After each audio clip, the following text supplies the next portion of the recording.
competition with China.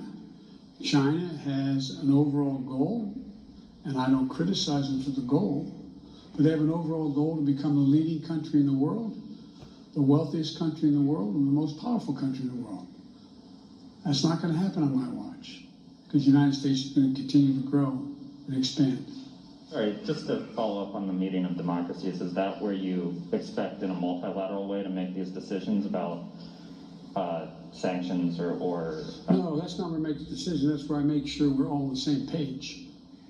All on the same page. Look, I predict to you, your children or grandchildren are going to be doing their doctoral thesis on the issue of who succeeded, autocracy or democracy. Because that is what is at stake. Not just with China. Look around the world. We're in the midst of a fourth industrial revolution of enormous consequence. Will there be middle class? How will people adjust to these significant changes in science and technology, the environment? How will they do that? And are democracies equipped, because all the people get to speak, to compete? It is clear, absolutely clear, and most of the scholars I dealt with at Penn agree with me around the country, that this is a battle between the utility of democracies in the 21st century and autocracies. If you notice, you don't have Russia talking about communism anymore. It's about an autocracy. Demand decisions made by a leader of a country. That's what's at stake here. We got to prove democracy works. Mr. President, sorry, I know you haven't had a chance to address the tragedies in Georgia and Colorado. You had said to stay tuned for actions that you might take on gun control. Wondering if you've made a decision either about sending the manufacturer liability bill that you promised on day one to Capitol Hill, or executive actions like going after ghost guns or giving money to cities and states to battle gun control. All the above. It's a matter of timing. As you've all observed, successful presidents, better than me,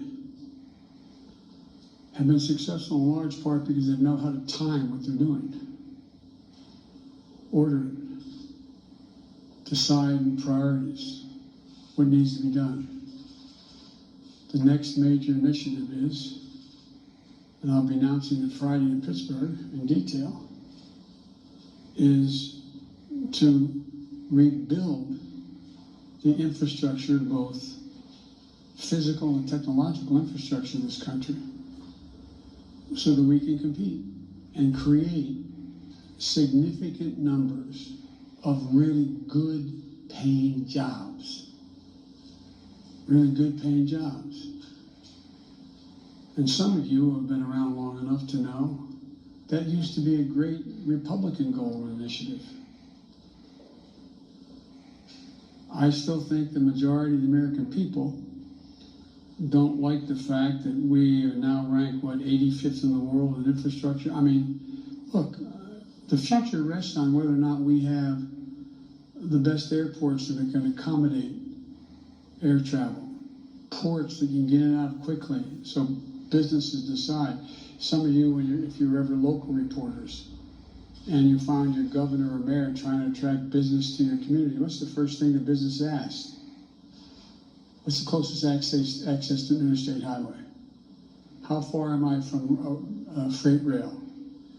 Is the water available? Is enough water available for me to conduct my business? All the things that relate to infrastructure. We have somewhere, I asked the staff to write it down for me, and they did, not for this, but for a longer discussion. We have somewhere, in terms of infrastructure, we rank 13th globally in infrastructure. China is investing 3 times more in infrastructure than the United States is. Bridges, more than 1/3 of our bridges, 231,000 of them, need repairs. Some are physical safety risks. or preservation work. 1 in 5 miles of our highways and major roads are in poor condition. That's 186,000 miles of highway. Aviation, 20% of all flights, 20% of all flights weren't on time, resulting in 1.5 million hours lost in production. 6 to 10 million homes in America still have lead pipes servicing their water lines. We have over 100,000 wellheads that are not capped, leaking methane. What are we doing?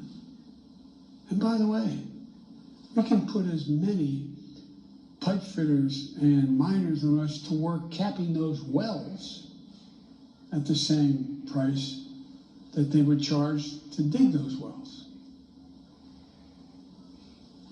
So I just find it where's the power going to come from? frustrating. Talk about,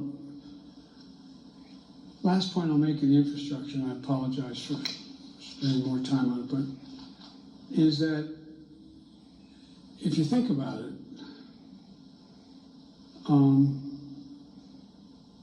it's the place where we will be able to significantly increase American productivity, at the same time providing really good jobs for people. But we can't build back to what they used to be. We have to build, the environment's already, global warming's already done significant damage. The roads that used to be above the water level didn't have to worry about where the drainage ditch was.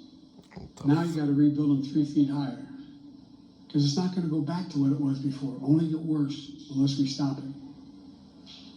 There's so much we can do. Look at all the schools in America. Most of you live in the Washington area now, but in your hometowns, I don't know where you're all from. How many schools where the kids can't drink the water out of the fountain?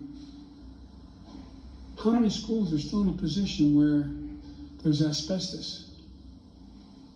How many schools in America we're sending our kids to don't have adequate ventilation? How many homes, buildings, office complexes are wasting billions of barrels of oil over time because they can't hold in the heat or the air conditioning, because it leaks through the windows that are so porous in the connections? It's amazing. So there's so much we can do that's good stuff, makes people healthier, and creates good jobs. And I think that I got one more question here. And Janet from Univision.